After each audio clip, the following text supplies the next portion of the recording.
Olá pessoal, tudo bem? A ideia desse vídeo é a gente comentar a resolução da primeira fase da UBI 2022 a nível sênior, tudo bem? Primeiro eu vou fazer alguns comentários gerais sobre o nosso treinamento na Unesp Bauru para programação competitiva e o que a gente está começando a planejar para o primeiro ano. Então, quem quiser ir direto para a resolução, né, vai estar indicado aqui embaixo na descrição em que minuto começa, pode pular para lá, beleza? Ah, bom, eu não vou me alongar muito sobre como é feito o nosso treinamento de professor competitiva, mas em resumo, nosso maior esforço é dedicado a partir do segundo ano, é o que a gente vem conseguindo fazer nos últimos anos, com foco na maratona SBC de programação, certo? Então, se vocês olharem aqui mesmo no canal do YouTube, tem bastante conteúdo das disciplinas que a gente ofereceu voltado para esse treinamento. Em particular, vou indicar no card a primeira aula de LPC 1, onde eu comento um pouco mais sobre programação competitiva, maratona, junto com o Wilson, e meus colegas, né, de competição, de quando eu era aluno, a Júlia e o Comini. Mas, de forma geral, o que eu posso dizer é que professão competitiva traz grandes vantagens para nós, alunos de computação, né, futuros desenvolvedores, no sentido de como a gente avalia problemas, como a gente modela a solução deles, como a gente implementa, certo? Então, mesmo que alguns probleminhas às vezes pareçam meio bobos, né, e a gente leva mais no lado competitivo, esportivo mesmo, o que a gente está trabalhando, os conteúdos que a gente está trabalhando, as formas de avaliar problema e de atacar eles, isso pode ser muito benéfico para diversas áreas que a gente pode seguir dentro da computação. Então, por isso que é muito benéfico.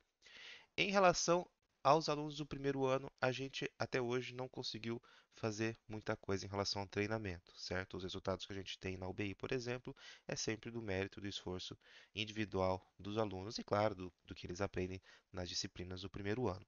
Mas justamente porque é um pessoal que está chegando, ainda está sendo apresentado à faculdade, a esse universo de possibilidades que a gente tem dentro da nossa universidade.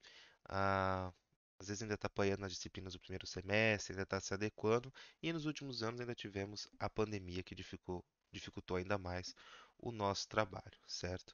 Mas a gente sempre continuou com isso em mente, que a gente gostaria de já iniciar o treinamento de professor competitivo dos alunos no primeiro ano, em particular pela oportunidade na participação na UBI, certo? Na Olimpíada Brasileira de Informática. Esse ano nós tivemos alguns alunos interessados que nos procuraram ou que foi indicado, né? O Wilson deve ter conversado, o professor Wilson deve ter conversado melhor com alguns de vocês, certo? Então vamos ver o que a gente consegue fazer a partir deste ano. Então esse vídeo é uma primeira investida nisso, comentando a resolução dessa primeira fase que os alunos já fizeram, e quero em seguida fazer outro comentando a resolução da segunda fase do ano passado, certo? E vou ver se o pessoal que já está no treinamento conosco me ajuda nesse sentido. A gente tem o Luiz, a Arissa, o Nicolas, que já são nossos competidores veteranos, entre outros, né, que já passaram conosco ou que estão cursando LPC 1, que é a disciplina de laboratório de pessoa competitiva hoje. Todo esse pessoal é mais do que bem-vindo para nos ajudar e vocês eventualmente podem procurá-los para pedir orientação também. Bom, estamos falando da UBI. Eu sei que esse ano, né, 2022, temos dois alunos de BCC que passaram para a segunda fase. Mas a ideia é que esse treinamento seja mais amplo. Então, se você competiu e não passou para a segunda fase, ou não competiu, mas tem interesse em programação competitiva, em participar da maratona futuramente, ou mesmo esse ano, esse treinamento é voltado para todos vocês, certo? Vamos pegar o caso da UBI, porque é um evento que está acontecendo neste momento, e temos a segunda fase aí em agosto, no dia 23, certo? Então vamos aproveitar essa deixa. Primeiro, né, só apontar para vocês, no próprio site da UBI, vocês têm uma série de recursos que podem ser úteis, né, fora dados como as datas, o resultado de vocês. Vocês podem consultar o caderno de provas e as soluções, possíveis soluções dos problemas que vocês realizaram, né? Então aqui no nível sênior temos o caderno de provas e a solução dos exercícios que a gente tinha proposto, né? Hotel, maior valor, quadrado mágico e chuva. E tem inclusive os gabaritos, que são os arquivos de entrada e saída. E temos também a parte do Pratique, onde a gente consegue ah, ver exercícios de anos anteriores, certo? Temos aqui 2021, não temos exercícios da primeira fase desse ano ainda, onde você consegue ver o enunciado do exercício e inclusive submeter o código para avaliar, ver se ele passaria ou não, certo? Então, é uma forma interessante de vocês praticarem e estudarem. Em particular, né, gostaria que vocês tentassem dar uma olhada nas provas da segunda fase do ano passado, que é a que eu estou começando a resolver, vou ver com o pessoal para nos ajudar também, e que a gente deve trazer aí nos próximos dias ou semanas a solução para estes problemas. Tudo bem? Beleza, agora de fato começando a resolução dos exercícios que nós tivemos nesta primeira fase.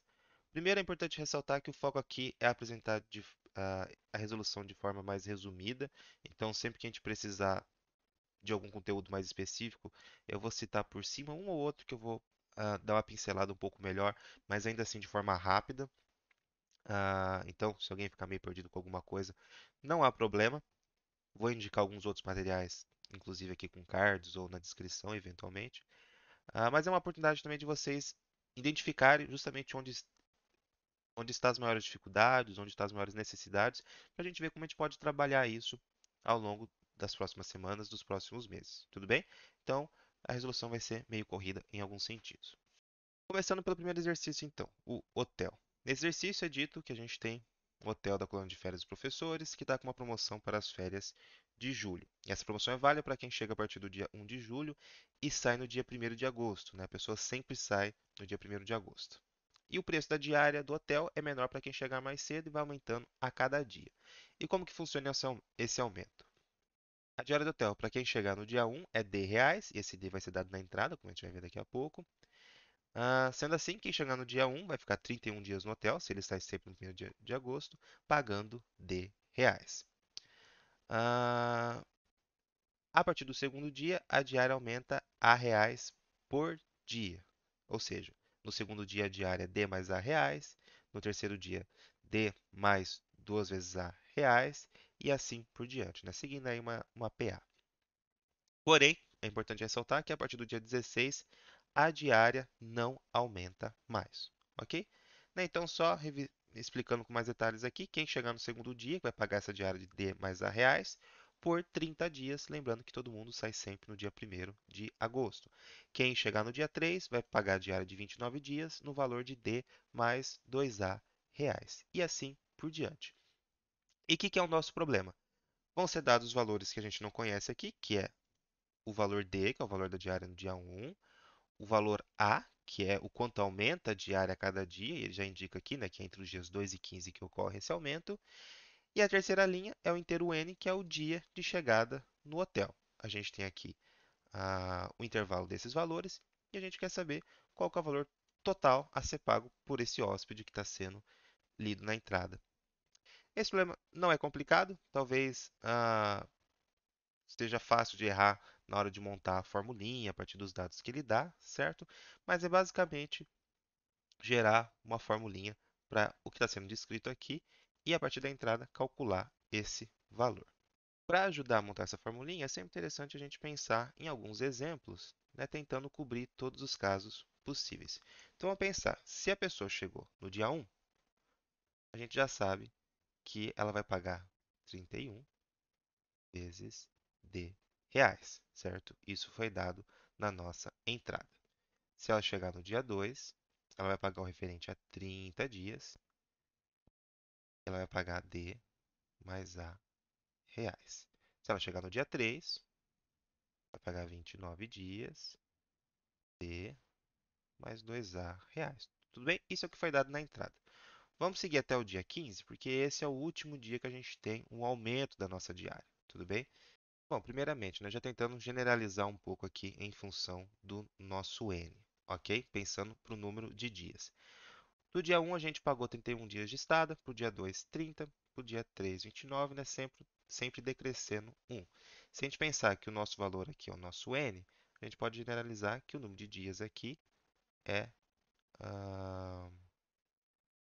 32 menos N, ou, né, se fizer mais sentido para vocês, 31 menos N mais 1, dependendo da forma que você pensa, né? Que a pessoa vai sair no dia 1º de agosto, seria entre muitas aspas o nosso dia 32, o nosso 32º dia, ok? Menos N, que é o dia que a pessoa chegou. Então, vamos ficar com essa fórmula aqui que eu acho que faz mais sentido. Tudo bem?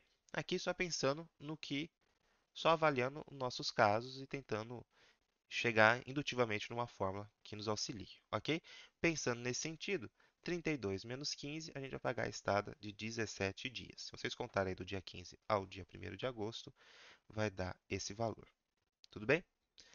Ah, em relação ao aumento da nossa diária, a gente percebe que ela vai sempre incrementando o A, certo? De forma que se a pessoa chegar no dia 1, a gente teria aqui, entre aspas, nosso 0A, certo?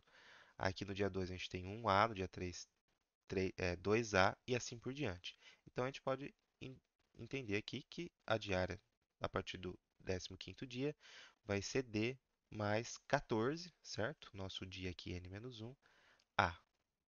Tudo bem? Então, até aqui, como que a gente poderia fechar nossa formulinha? A gente vai pagar a estada de 32 menos N dias, ok? E a diária é D mais N menos 1 A. Tudo bem? Acho que sem maiores problemas aqui. Porém, o que a gente não pode esquecer é que a partir do dia 16, esse valor aqui não vai variar mais. Então, se a gente pegar aqui, sei lá, no dia 16 mesmo, a gente vai pagar a estada de 16 dias, certo? Só que o valor da diária vai ser o mesmo da anterior, tudo bem? Então, daqui para baixo, para os próximos dias, como seria a nossa forma? Em relação ao cálculo de dias, não muda, ok? Mas o que vai mudar é a taxa da diária, que vai ser fixa. Vai ser justamente esse último valor aqui, 14 mais A. Então, agora a gente não calcula mais em função do número de dias. A gente calcula sempre essa mesma taxa, que é fixa, para essa última quinzena do mês. Tudo bem? Então, dada essa formulinha e esses dois critérios, né, que a gente tem um comportamento até metade do mês e outro comportamento até a partir da outra metade, a gente vai simplesmente jogar isso no código. Vou codar aqui com vocês rapidinho, na verdade eu vou só copiar o código aqui que está pronto, para não ter perigo de eu errar, para a gente agilizar o processo. Eu vou usar a linguagem C++, que é a linguagem que a gente mais utiliza para a produção competitiva, não que não possa ser utilizada as outras, a gente pode utilizar o próprio C, Python, Java, certo?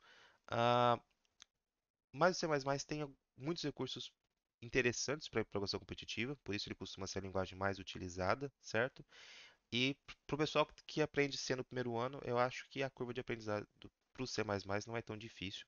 Na verdade, tem até muita coisa que facilita a nossa vida em relação ao C, tudo bem? Mas fica a cargo de vocês a linguagem que vocês preferirem implementar. Não vou dar tantas explicações sobre o C++ aqui, só um comentário ou outro sobre o que eu estou utilizando. Então, primeiro, vou dar aqui o include na biblioteca bits stdc++. Sem dar muita explicação sobre isso também, mas isso aqui não chega nem a ser uma boa prática de programação se a gente fosse desenvolver um sistema para produção, certo? Mas para a produção competitiva, isso praticamente é um include tudo, certo? Então a gente não precisa se preocupar com incluir bibliotecas mais específicas de alguma estrutura ou de algum algoritmo que a gente precisa. Isso aqui já inclui todas as bibliotecas padrões do C++, tudo bem? De forma parecida, eu vou usar o user namespace std, que também vai facilitar a, na hora de a gente utilizar alguns comandos, alguns métodos, tudo bem? Mas não vou dar explicações maiores sobre isso por enquanto. Mas de forma geral, para a produção competitiva, esse seria o nosso código base, ok? Não include bits stdc++ e using namespace std, ok? E a função main, como vocês estão acostumados aí no C++. Ok, a gente tem três valores que a gente precisa ler. O D, que é o valor da diária no primeiro dia. O A, que é a nossa razão de aumento, aqui o quanto a diária aumenta.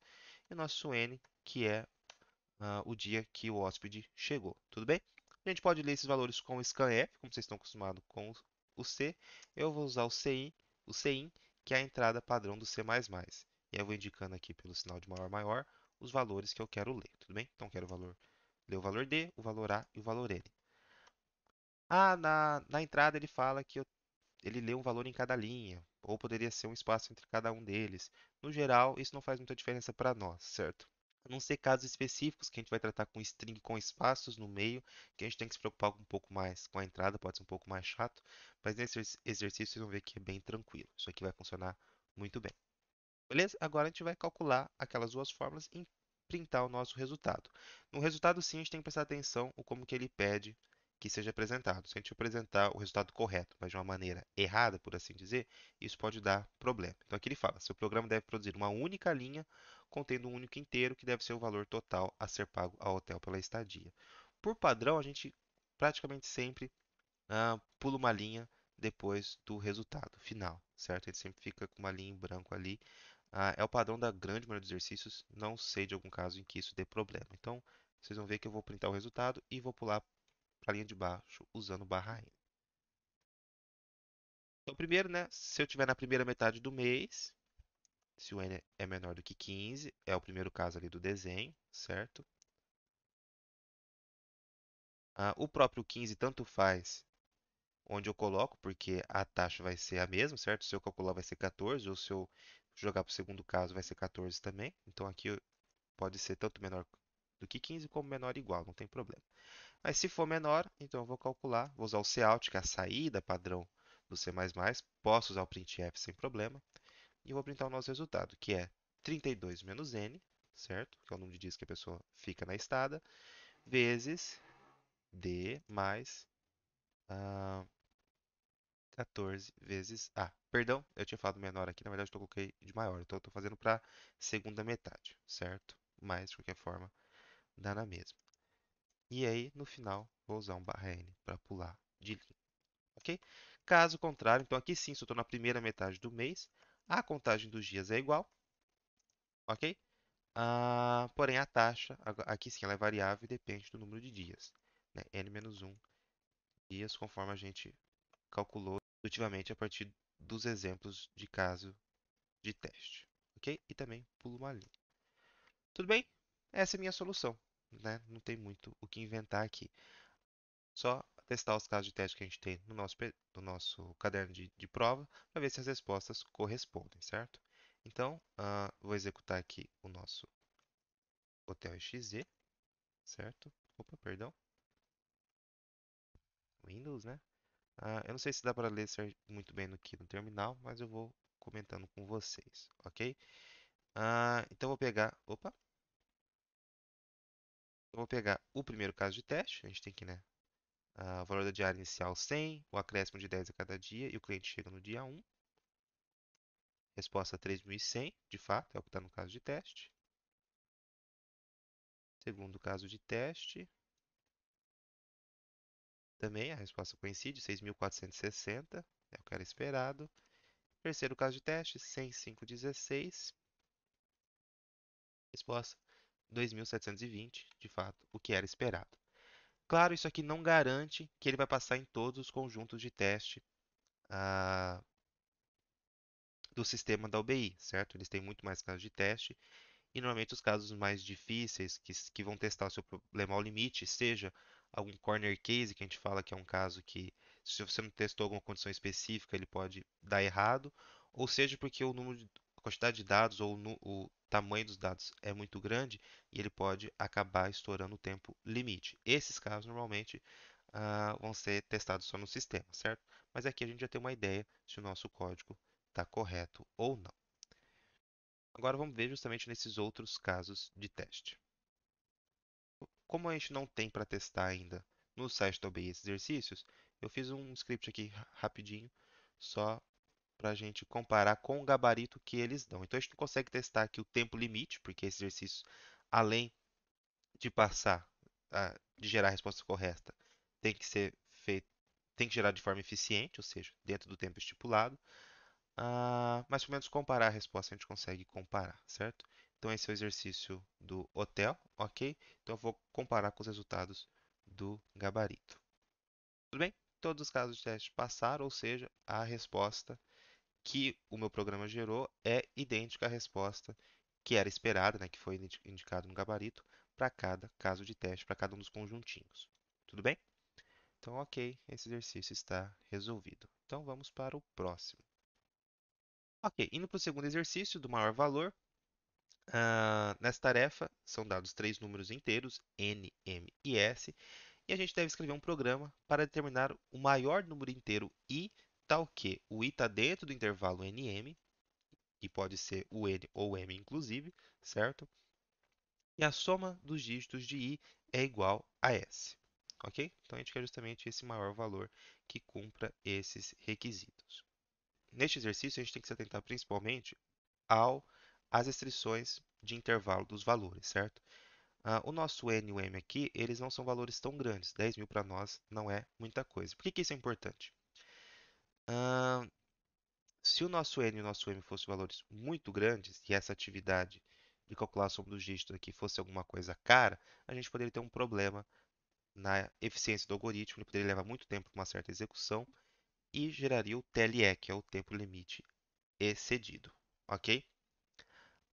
Mas nesse caso aqui em particular, para nós esse valor não é tão grande, a gente pode passar por todos os números desse intervalo e testar todos sem nenhum problema, certo?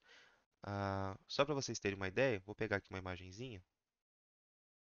Essa imagem os meninos colocaram no Discord, que nos dá uma ideia de, dado o tamanho do n, né, o tamanho da nossa variável, qual que é a pior complexidade que consegue passar sem problema de tempo para um certo exercício, certo? É uma estimativa, mas isso aqui nos ajuda bastante. Eu não sei como vocês estão confortáveis com a ideia de complexidade, vocês vão ver isso no curso mais para frente. Aqui para a professor competitiva, a gente não precisa saber muito a fundo, analisar algoritmos mais difíceis, mas ter uma ideia de complexidade é interessante, não é tão difícil, certo? Mas se nesse primeiro momento vocês não estão confortáveis com isso, não há problema. Mas veja que a gente está aqui no tamanho de entrada até 10.000, que é o caso dos nossos valores n e m aqui, e aqui até um algoritmo de complexidade quadrática passaria sem problemas. Tudo bem? E aqui a gente tem outros exemplos, vocês podem usar, podem avaliar com mais calma posteriormente. Ok, então qual que pode ser a nossa ideia para esse exercício, visto que ele pode ter uma complexidade mais alta mesmo? A gente vai realmente passar por todos os valores, calcular a soma dos dígitos, ver se é igual ao nosso valor S e armazenar o maior, certo? Se a gente começar de trás para frente, né, começar do M e ir voltando para trás, o primeiro valor que a gente encontrar, que a soma dos dígitos seja S, vai ser já o maior valor, a gente pode retornar ele. Se eu começar do começo também, em tese demora mais, mas a complexidade é a mesma. No pior caso, eu sempre passo por todos os valores. Então, para nós não faz muita diferença. Eu vou fazer igual a esse segundo caso, embora a primeira ideia seja um pouco mais inteligente. Tudo bem? Beleza. E para calcular a soma dos dígitos, o que que a gente pode fazer? Vocês podem ter diversas ideias, certo? O que eu costumo fazer nesses casos é ir fazendo divisões sucessivas por 10 e pegando o resto do número para calcular a soma dos dígitos. Como assim? Por exemplo, vamos pegar aqui o valor, sei lá, 2048, ok? Se a gente pegar o resto da divisão disso aqui por 10, isso aqui vai me retornar 8, certo? O resto da divisão por 10 sempre me retorna justamente o último dígito, ok? Então, vou jogar isso aqui numa variável de acumulador aqui de soma, certo? Então, vou jogar aqui o nosso 8. Vou dividir isso aqui por 10, ok? Tirando o resto, claro. Então, basicamente o que vai acontecer é que vai ficar o valor aqui 240, ok? Ficaria vírgula 8, vai ser a divisão inteira. Então, o 8 joga fora. Vou pegar o resto da divisão por 10, que vai ser 4. Então, somo 4 aqui. E eu continuo esse processo. Divido por 10 de novo, fico com 20. O resto aqui é zero, ok? Não vai fazer diferença na soma. Divido por 2, é meu último dígito que eu somo ali. Na hora que eu dividir por 10 de novo, o valor aqui vai ficar zero. Então aqui eu sei que eu posso encerrar essas minhas divisões sucessivas e eu já somei todos os dígitos do meu número. Tudo bem? É uma forma de realizar essa soma de dígitos. Ok, vamos para o código então. Vou aproveitar aqui, vou só apagar o código referente ao outro programa. Para fazer a soma de dígitos, vou fazer uma função, acho que fica mais fácil assim. Vou fazer uma função soma dig, que vai receber o número i, que é o que eu quero calcular a soma dos dígitos, ok? Eu vou iniciar essa soma com o valor zero, ok? Enquanto o nosso valor i for maior do que zero, conforme a gente viu ali no desenho, ok? Eu vou somar o resto da divisão de i por 10, que vai me retornar justamente o último dígito do número, e eu vou dividir esse valor por 10 e jogar ele na própria variável i. Então ele vai ficar pegando o resto e dividindo o i sucessivamente até que acabem todos os dígitos. E no final, vou retornar a minha soma. Tudo bem? Uma funçãozinha simples aqui para somar os dígitos. Ok, agora na função main, eu tenho que receber o nosso intervalo nm, certo? E o valor s que eu quero que seja o resultado da soma dos dígitos. E eu vou também criar uma variável maior, e vai me dar justamente qual que é o maior valor que obedece à restrição imposta, né? E vou começar ele com -1, para eu saber que ele não está setado com nada, não tem nenhum valor armazenado ainda. E também porque o programa pediu que se não tiver nenhum valor nesse intervalo que obedeça às restrições, então a gente vai imprimir -1. Então se a gente passar por todos os números sem encontrar um cara que a soma dos dígitos seja S, o maior vai se manter com o valor -1. Essa vai ser a resposta que vai ser printada na tela. Ok? Então, vou ler os nossos valores, N, M e S, certo? Na ordem que o problema pede. E vou percorrer todos os valores desde o N até o nosso M. Lembrando que percorrer de trás para frente seria mais inteligente, mas não faz diferença da complexidade do exercício, então as duas soluções devem passar sem nenhum problema.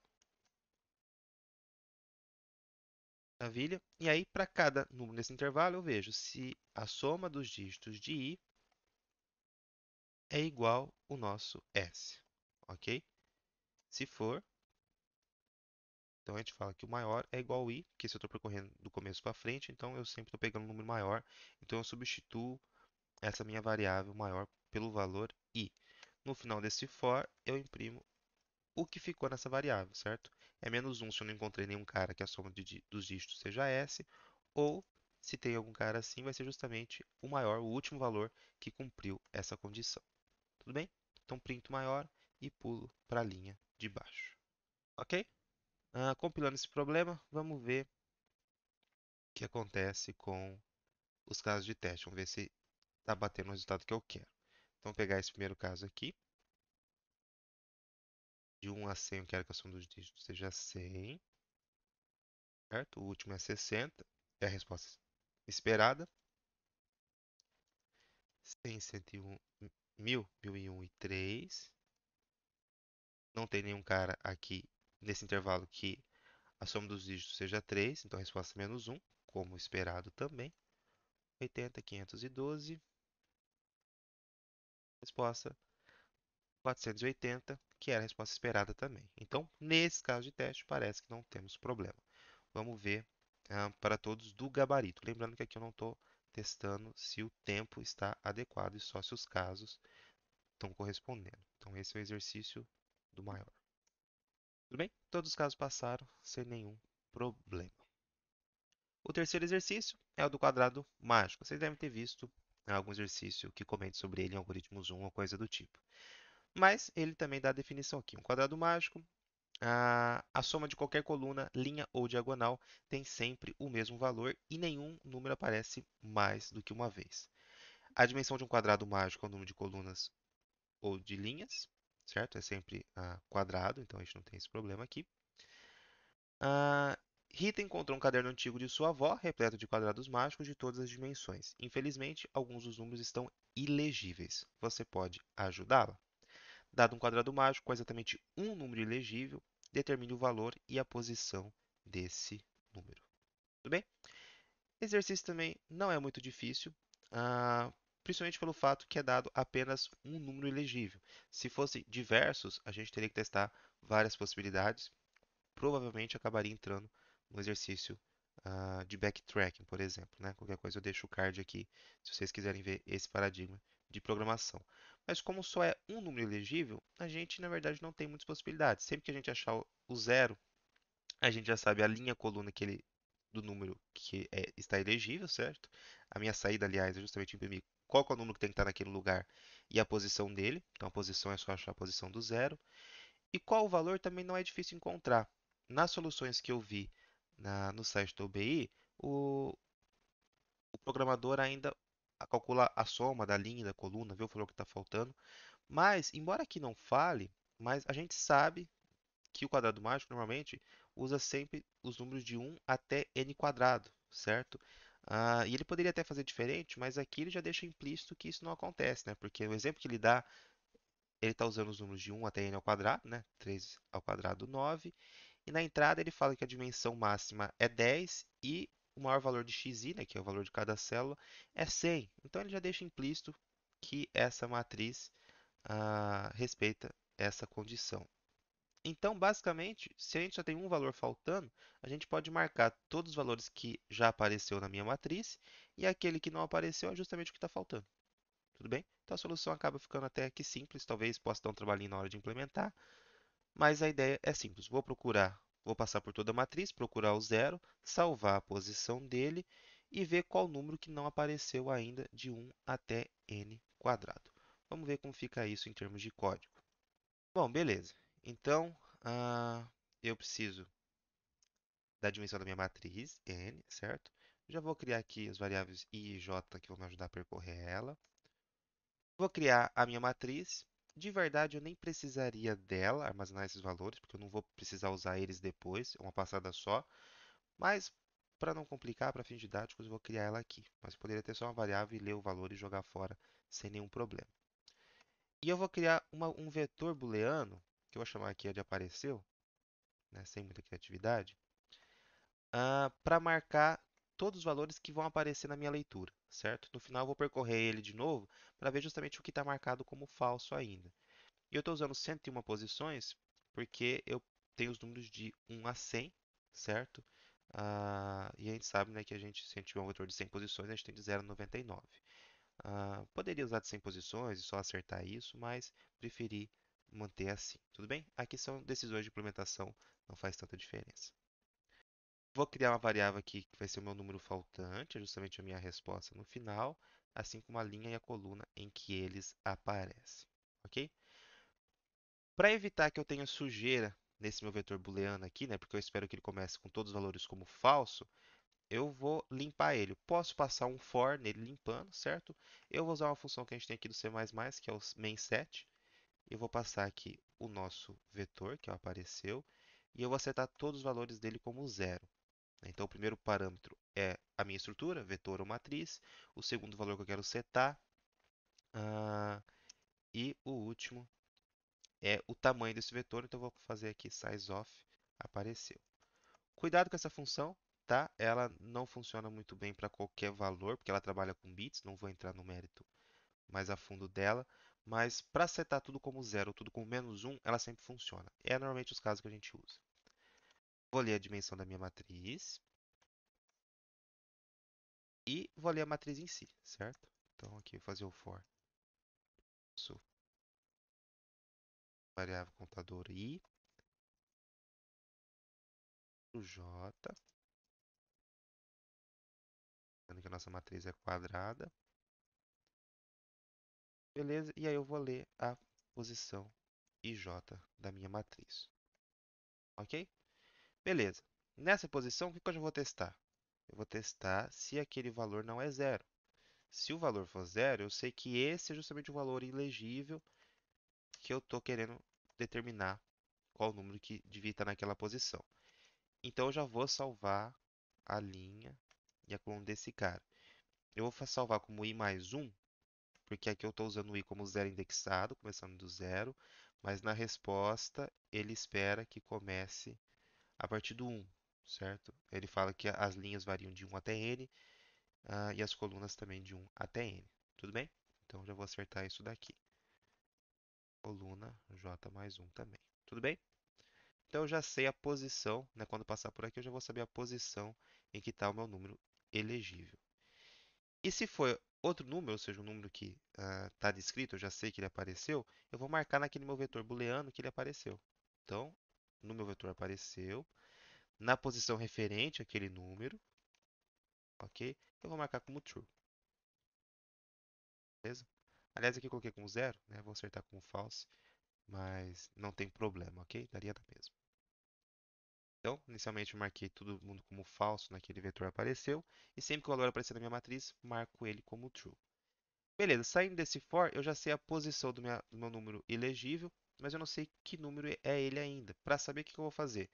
Eu vou percorrer todo o meu vetor apareceu, desde o número 1 até o n ao quadrado, certo? Primeira vez que eu implementei, eu esqueci aqui do quadrado e tive problemas. Ah, e eu vou ver, aquele que não apareceu é justamente a minha resposta. Então, se esse valor i não apareceu, ok? Eu vou marcar que ele é o meu número faltante. E eu vou encerrar esse for, porque eu sei que só teve um cara que não apareceu, certo? O problema me dá essa restrição, então eu não preciso me preocupar com isso. Então, quando eu encontrar um cara que apareceu está marcado como falso, eu posso só sair desse laço. E por fim, vou printar tudo isso, certo? E aqui ele pede que cada valor, o número faltante ali em coluna, sejam dados em linhas diferentes. Diferente da entrada, na saída eu tenho que tomar um certo cuidado com isso, certo? Então, primeiro eu vou printar o número faltante, vou pular uma linha, vou apresentar a linha em que ele está, pular outra linha, apresentar a coluna e terminar pulando uma linha. Tudo bem? Lembrando, vocês podem fazer isso usando printf sem nenhum problema. Vamos ver se isso funciona para os casos em que ele dá. Ok? Pegando esse primeiro exemplo aqui de quadrado mágico, vamos jogar aqui no terminal. A resposta é o valor 5 na posição 2, 2. De fato, é o que a gente tem na resposta esperada. Vamos pegar esse outro quadrado mágico. A resposta é 10 na posição, na linha 1, coluna 4. De fato, era a nossa resposta esperada. Vamos ver se ele também passa para os outros casos. Então, vamos chamar meu script aqui para o executável desse exercício, né, o mágico, para as respostas do gabarito. Maravilha, passou em todos os casos de teste sem nenhum problema. Indo agora para o último exercício, esse sim um pouco mais divertido, certo? Os outros poderiam gerar certas dúvidas na implementação, principalmente para quem não está muito acostumado com programação competitiva ainda, certo? Está aprendendo a programar e tudo mais, mas eles eram mais diretos, certo? A partir do que o enunciado dizia, era basicamente só implementar o que estava sendo contado na historinha e a gente já teria a solução sem maiores problemas. Agora, esse último exercício, sim, a gente precisa ter uma sacadinha um pouco maior e já usa um conteúdo um pouco mais específico, que eu vou apresentar muito brevemente aqui, mas vou deixar o card para vocês darem uma olhada se vocês quiserem ver mais a fundo. Bom, primeiro, o que diz esse exercício? Eu vou pular um pouco aqui da história, porque é mais enrolação, mas basicamente a gente vai ter uma lista de N valores, que ele chama aqui das medições, né, de chuva, ah, que indicam a quantidade de chuva em cada dia, né, desse período de 1 até N. Considere ainda todos os possíveis intervalos de dias entre 1 e N. Cada intervalo definido pelo dia inicial e o dia final do intervalo. Então, se a gente pegasse o nosso array aqui, nosso vetor, pense em subarrays, né, intervalos aí de valores e todas as medições entre eles. O rei deseja saber quantos intervalos tem a soma das medições exatamente igual a um certo valor S. E a gente precisa resolver este problema. Vamos pegar um exemplo para avaliar o que está acontecendo e pensar em como resolver isso. Então, aqui a gente tem 6 valores. A gente quer todos os intervalos, saber quantos intervalos tem a soma igual a 2. E essas são as medições de cada dia. Ok? Vamos passar isso aqui para o nosso desenho. Ok? Então, a gente tem essas medições. E a gente quer saber quantos intervalos tem a soma igual a 2. Veja, se a gente pensar nos menores intervalos possíveis, a gente pode pegar só o valor 2, né? Do dia 2 ao dia 2 mesmo. A gente pode pegar do dia 1 ao dia 2, já que o primeiro dia teve chuva zero. Do dia 2 ao dia 3, ou pegar esses 3 dias. Tudo bem? Todos esses intervalos vão ter soma 2. Se a gente pegar aqui até o quarto dia, já teria soma 3. Não é o que a gente quer. Ok? Ah, a gente também poderia pegar do dia 4 ao dia 6, ok? Ou mesmo do dia 3 ao dia 6, já que do dia 3 a gente não tem chuva, a gente tem um valor zero.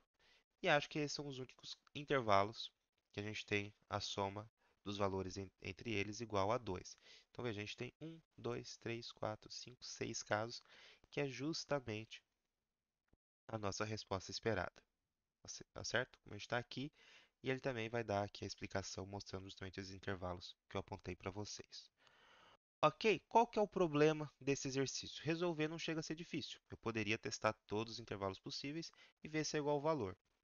O problema é que isso pode acabar tendo a complexidade meio alta. Veja, o valor de n aqui já não é tão pequeno, é 100 mil, ok? 100 mil, se a gente olhar lá no desenho que eu mostrei para vocês, ele estaria aqui, né, entre o 10K e o 1 milhão, certo? Então, eu teria que ter uma complexidade ali entre n log n. N quadrado provavelmente já não passaria, certo? Né? Já é 10 vezes maior aqui do que o nosso 10K. Então, eu preciso pensar um pouco mais nesse sentido. Porque qual que seria a complexidade da solução força bruta, assim, sem pensar muito?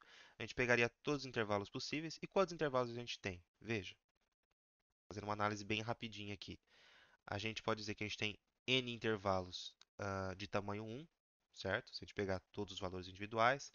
A gente tem n menos um intervalo de tamanho 2. Faz sentido, certo? Vamos pegar aqui um caso qualquer aqui. A gente pode pegar esses dois caras, ou esses dois caras. A gente tem quatro valores e três intervalos de tamanho 2. N menos 2 de tamanho 3 e assim por diante, até que a gente tem um intervalo de tamanho n. Então, quantos intervalos possíveis a gente tem? Ah, justamente o somatório disso daqui, certo?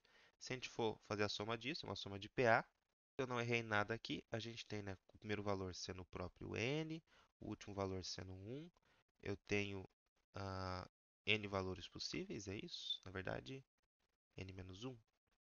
Não, na verdade, n valores mesmo, tá certo? Ah, dividido por 2, certo? Colocando na nossa forma. Distribuindo isso aqui, a gente teria n quadrado mais n sobre 2 intervalos possíveis.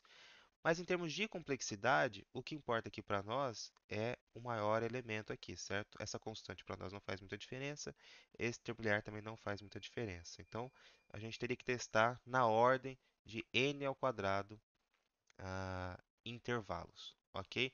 E que a gente deduziu que essa complexidade não passa em todos os casos de teste para esse exercício, certo? Quando vocês estudarem complexidade de algoritmo, isso aqui vai fazer um pouco mais de sentido. Mas o que importa para nós é que é muita coisa para testar, dado o tamanho do nosso n, ok? Beleza, então como que a gente pensa numa solução mais eficiente para isso? O que a gente vai fazer é utilizar uma técnica específica que a gente chama de vetor de soma de prefixo ou prefix sum. É uma utilização bem simples aqui, vocês podem ver que na implementação sugerida pelo próprio site da UBI, ele nem chega a usar o vetor em si, mas o conceito vai nos ajudar muito nesse exercício, tudo bem? Aqui eu peguei um trechinho da aula onde eu falo de prefix sum nas disciplinas de LPC, certo? Vou passar bem rapidinho, só para vocês entenderem o que, que ela faz e por que, que ela vai ser útil aqui para a gente. Basicamente, o que essa estrutura resolve é o problema de realizar soma em intervalos, que é justamente o que a gente está querendo aqui, certo? A gente quer saber a soma entre um intervalo LR qualquer em um dado vetor. Ah, por força bruta, isso seria ineficiente, né? Porque a gente tem essa complexidade para cada carry. Cada carry seria uma consulta, e aqui as consultas seriam em todos os intervalos possíveis. Então, isso fica um pouco caro. Como que a gente vai resolver isso? A gente vai criar um vetor que vai armazenar a soma de todos os elementos até aquela posição. Por isso que é vetor de soma de prefixo. Então, pegando um exemplo aqui, ó, de um vetor qualquer, aqui a gente pode ter número negativo, lá nós não podemos, e isso vai nos ajudar também. Esse vetor de soma de prefixo é um vetor de soma acumulada. Então, para a primeira posição, ele vai ser igual ao primeiro elemento. Agora, para a segunda posição, ele vai pegar o valor da posição anterior mais o elemento atual. Então, 5 mais 10, 15. Para essa posição, ele vai pegar a soma acumulada até a posição anterior, 15, mais o valor da posição atual, que é menos 6. 15 menos 6, 9. E assim por diante. Então, a gente tem um vetor aqui de soma acumulada. Então a gente consegue saber, olhando para uma posição, qual a soma de todos os valores até ela. Então, se eu quero saber a soma de todos os valores até 5, basta olhar aqui para o meu vetor P. Aqui eu tenho o valor 17, que é a soma de todos esses valores. Beleza, Pedro, mas e se eu quiser de um intervalo qualquer? Aqui eu estou começando sempre da primeira posição. É o caso aqui, por exemplo, se eu quiser a soma dos valores de 3 até 5. O que eu vou fazer? Eu vou pegar a soma até o valor 5 ok? Aqui que é o 17. E vou descontar a parte que eu não quero, que é aqui, ó, a soma até o valor 2. Isso daqui. Se a gente fosse abrir a expressão, a gente teria esse caso aqui, ó. Até o valor 5 eu tenho a soma de todos esses valores, e até o valor 2 eu tenho justamente os que eu não quero. Então, quando eu subtrair isso daqui, eu vou cancelar justamente esses elementos. Então, vai me sobrar a soma dos valores 3, 4 e 5, que é justamente o que eu quero. E isso sendo feito em tempo constante, certo? Porque é só fazer uma operação. Eu pego, consulto duas posições do meu vetor, subtraio elas e pronto, né? Então, tenho a soma de qualquer intervalo em tempo constante. Tudo bem? Beleza, mas como que isso nos ajuda nesse exercício que a gente está vendo? Vamos voltar aqui. Vou voltar nos valores que a gente tinha para aquele exemplo.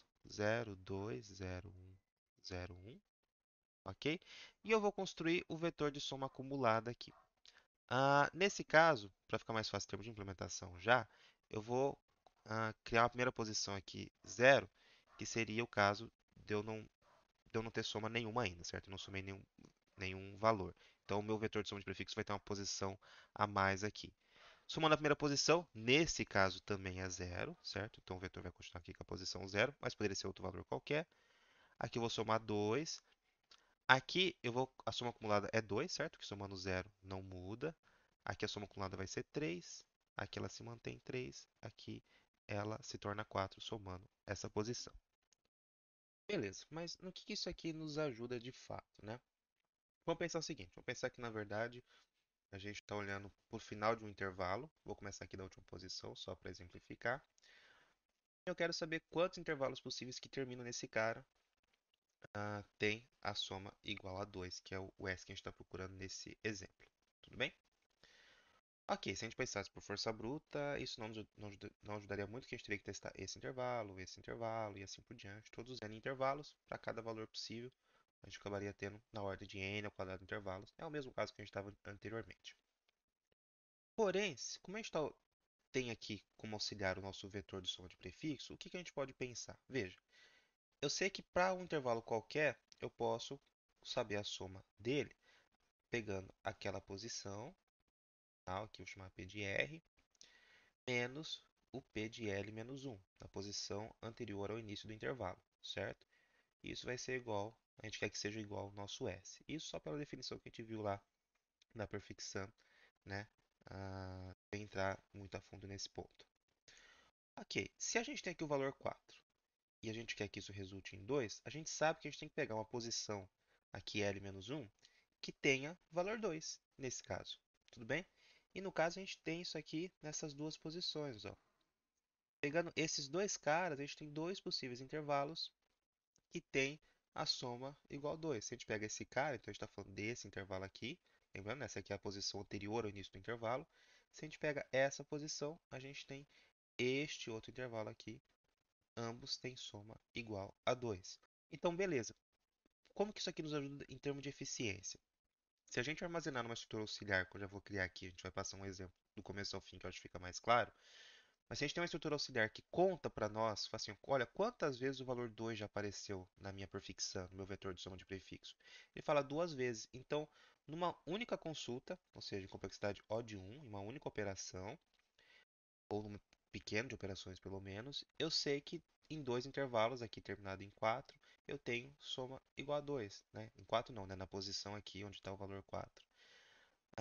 Que é muito melhor do que quando a gente tem a complexidade O de n para essa operação, que no final o algoritmo todo tinha complexidade n quadrado. Então, nesse problema, numa única passada no vetor, a gente vai conseguir calcular tudo que a gente precisa, inclusive a nossa resposta. Então, a complexidade final do problema vai ser O de n, que para o n tamanho que é na ordem de 100.000, é mais do que suficiente. A gente não vai ter problemas nesse sentido. Ok, então vamos analisar um exemplo do começo ao fim para a gente ver como que isso acontece. Primeiro, a minha estrutura auxiliar que eu estou falando vai ser o quê? Para cada valor possível de soma que aparece aqui, vou pensar que ela pode ser um vetor. Eu, no caso, vou usar um map. Não vou entrar em detalhes do que se trata um map. Vou deixar um card aqui onde a gente fala de STL com algumas estruturas. Mas, basicamente, é uma estrutura onde a gente tem, para dar uma certa chave, que pode ser qualquer coisa. No caso, vai ser um inteiro, mas poderia ser uma string, um objeto qualquer. A gente armazena um valor. né? Então, um vetor, um array, entre muitas aspas, poderia ser um map onde para cada posição a gente mapeia um valor, certo? Mas nesse exercício poderia ser de fato um array sem nenhum problema. Então aqui eu tenho os valores possíveis, aqui aparece até a soma 4, vou usar só até ele. E a princípio, imagine que eu acabei de entrar no vetor, certo? Não analisei elemento nenhum.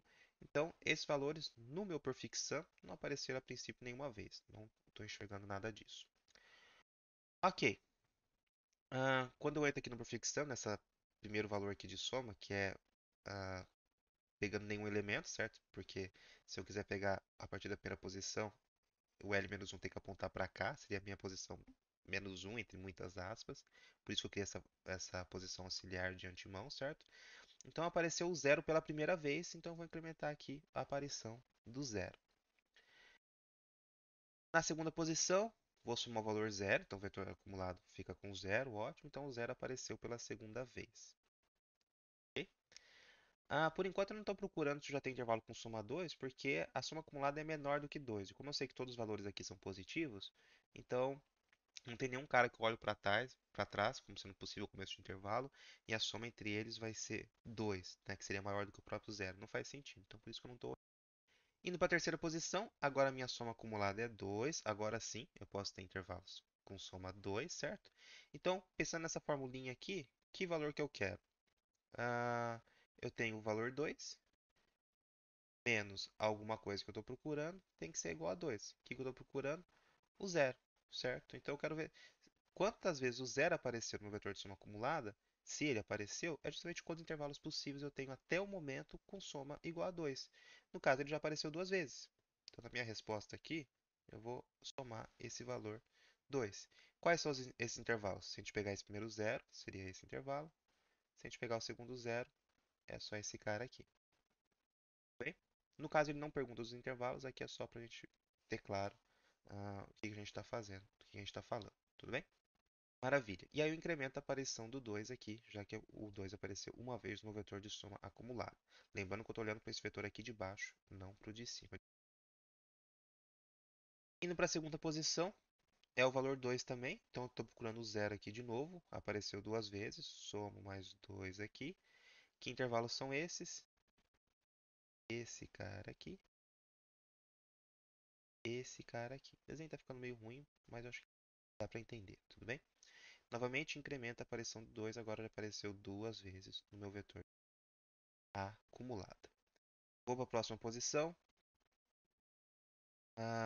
Se eu tenho o valor 3, quero subtrair alguma coisa que no final dê 2. Aliás, já vou deixar isso aqui menorzinho, né? Pedir aqui, qualquer. Eu quero saber o valor x. O valor x vai ser, então, acertando aqui os sinais e tudo mais, vou ficar aqui. O x é igual a s. Tudo bem? Deixando de forma bem genérica, que vai ajudar inclusive na nossa implementação.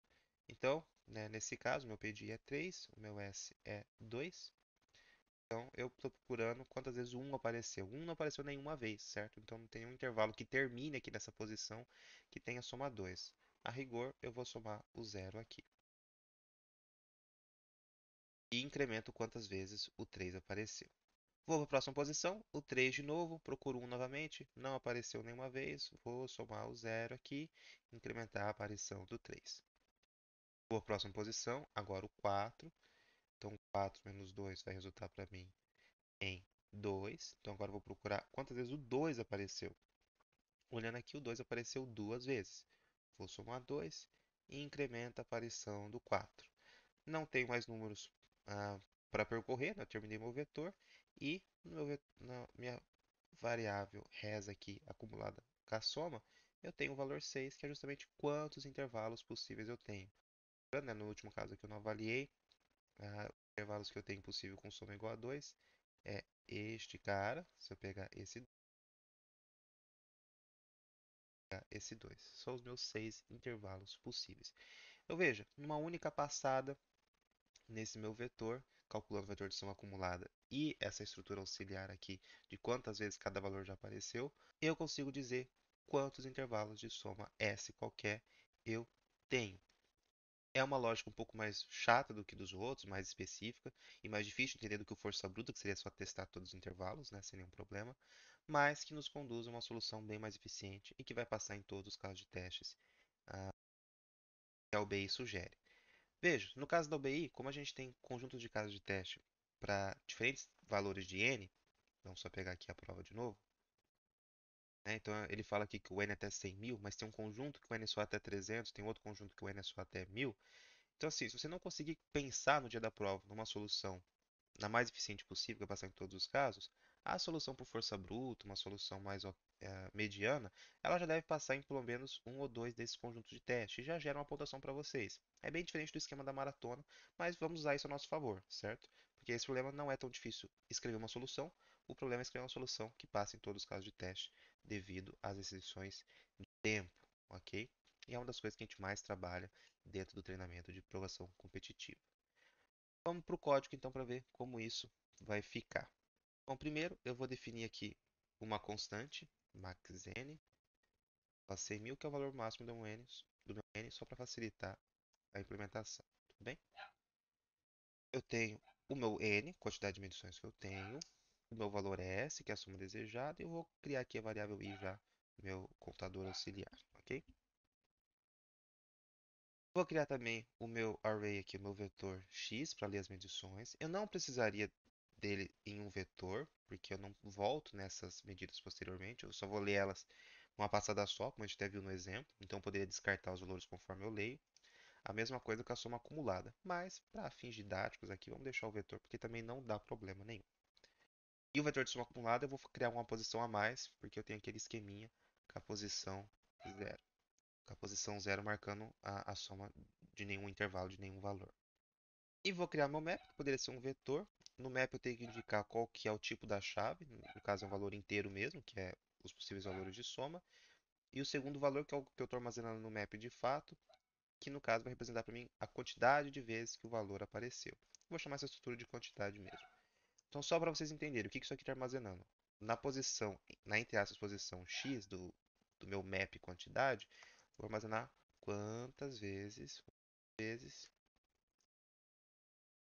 x aparece em P, certo? Até o momento que eu estou analisando o meu vetor. Então, só para vocês entenderem a lógica dessa minha estrutura aqui. E vou criar já minha variável de resposta, começando com o valor zero. Vou ler o meu n e meu s. Lembrando que eu não estou voltando muito no texto para a gente não perder tanto tempo. Eu acho que essa aula até ficou um pouco longa, mas eu estou lendo na ordem exata que ele pede na descrição do problema, certo?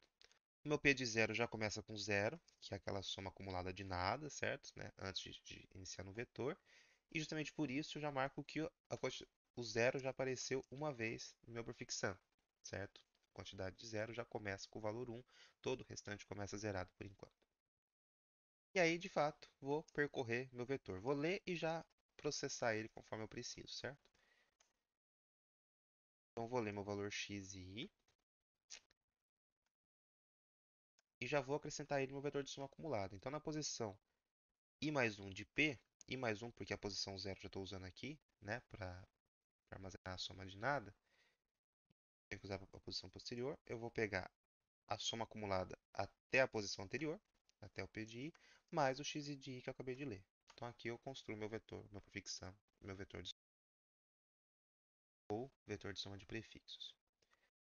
Beleza. E aí, se meu P de mais um, que é a minha soma acumulada até esse momento, for maior ou igual a S, é o caso que eu posso ter intervalos que terminem aqui que tenha soma S. Se ainda é menor que S, não tem como eu ter uma soma igual a S até esse momento, já que todos os valores são positivos, certo? Então, não tem como isso acontecer. Então, por isso que eu vou fazer esse if aqui. Agora, se é possível acontecer, eu quero somar na minha resposta justamente a quantidade de vezes que o valor x que eu estou procurando apareceu, né? Que é o que eu preciso para resultar nessa soma que eu quero. O valor x, eu já falei aqui, né? É o p de i, no caso i mais 1, né? Na implementação, menos s. Então, a quantidade de vezes que o valor p apareceu no meu vetor de soma acumulada que eu estou atualizando nessa estrutura. Aliás, não posso esquecer de atualizar minha estrutura quantidade, incrementando quantas vezes o p de i mais 1 Apareceu. Tudo bem? Então leio o valor, jogo no vetor de soma acumulada, né? Somo ele ali, vejo quantos intervalos eu tenho até esse cara que tem resultado soma S e atualizo quantas vezes esse valor dessa posição atual apareceu na minha estrutura. Terminando esse for, se tudo estiver certo, eu tenho justamente quantos intervalos com soma S eu tenho nesse meu vetor. Vamos ver a execução disso. Vamos pegar aqui o primeiro caso de teste, que é o que a gente já fez no exemplo, mas vamos ver se a resposta está batendo, certo? A resposta esperada são 6 intervalos.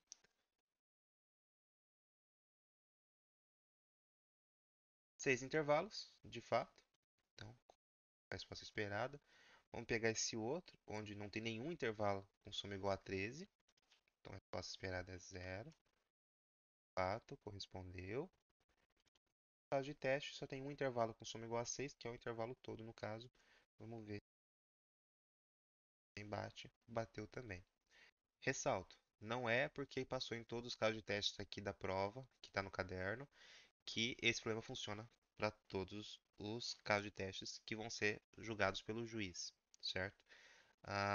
Aqui é bem possível que tenha casos que uma outra implementação acabe gerando resposta errada e não está tratada aqui, certo? Porque é um problema um pouco mais complexo, então precisaria ser testado mais situações para a gente ter certeza que funciona sempre, dependendo da solução. Mas principalmente o que a gente tem certeza aqui é em relação ao tempo, né? Afinal de contas, n é até 100.000 e aqui os nossos n são todos pequenos. A gente não tem um caso com 100.000 medições, tudo bem? Então o nosso problema pode até gerar resposta correta para todos os exercícios, mas talvez não passar no tempo estipulado. Né? É o caso de como seria se a solução fosse por força bruta, testando todos os intervalos possíveis. Mas lembrando também que na maratona de programação, se você errar ou extrapolar o tempo em um caso de teste, você não passa aquele exercício, certo? É 0,80. Já na UBI é um pouco diferente. A gente tem conjuntos de casos de teste e aqui mesmo ele já dá indicações de alguns. Ó. Para um certo conjunto, a gente tem n até 300 e para outro, n até 1000. Então, às vezes, se você não conseguiu pensar numa solução mais eficiente para aquele problema, mas você consegue solucionar, às vezes vale a pena você tentar, porque pelo menos você garante a pontuação aqui dos casos mais simples com n menor, certo? Então, a gente tem que aproveitar essas características da prova da UB. Só passando aqui no nosso script para testar os conjuntos de teste, passou em todos, então pelo menos a resposta corresponde ao gabarito. Tudo bem? Lembrando, na página da UBI vocês podem consultar outras soluções para esse problema em diferentes linguagens, certo? Aqui quase todos têm JavaScript, Java, C++ e Python, pelo menos. Tudo bem? Além de consultar os gabaritos do exercício, que é justamente a entrada e saída esperada para cada caso de teste. Ok, pessoal? Então esse foi o nosso primeiro vídeo dedicado aí à UBI, ao pessoal do primeiro ano. Sei que deve ter sido meio corrido, ao mesmo tempo que ficou um pouco longo, então não sei quão bom ficou, mas né, forneça o feedback tanto em relação ao que vocês acharam bacana, ao que precisa melhorar, onde está a maior necessidade de vocês, as maiores dificuldades, o que vocês sentem que ainda está confuso, o que vocês precisam para melhorar a inflação competitiva. Claro que a gente não consegue trabalhar tudo isso do dia para a noite. A gente quer trabalhar mais no primeiro ano justamente para, dentro dos 4 anos do curso, de repente, a gente chegar lá no quarto ano e vocês estarem conseguindo medalhas aí na maratona, quem sabe? Amém. Mas, enfim, né? Eu tenho vontade de ajudar vocês com isso, de potencializar esse treinamento já desde o primeiro ano. Mas depende muito da vontade de vocês, do empenho de vocês. Então, né, qualquer coisa, deem um feedback, façam sugestões, críticas, deem ideias. Qualquer coisa também converse comigo, ou com o professor Wilson, ou com os meninos no Discord, Arissa, o Nicolas, o Luiz, o pessoal que está fazendo LPC agora, o pessoal que já está conosco há algum tempo, né? Imagino que todos nós estamos dispostos a ajudar vocês de uma forma ou de outra, certo? Mas essa aqui é só uma primeira tentativa, uma primeira investida para a gente melhorar esse treinamento de vocês. Tudo bem? Ainda quero fazer um vídeo comentando os exercícios da segunda fase do ano passado, que são exercícios mais divertidos. Vou ver se os meninos me ajudam com isso, certo? Vamos ver se a gente consegue fazer isso aí até meados de julho, né? Com certeza antes da segunda fase da UBI. E do mais, a gente fica aberto às sugestões de vocês, a ideias e vamos conversando nesse meio tempo. Use o espaço aqui nos comentários do YouTube, use o Discord, fique à vontade. O importante é a gente manter esse contato. Bem, pessoal, muito obrigado e até mais.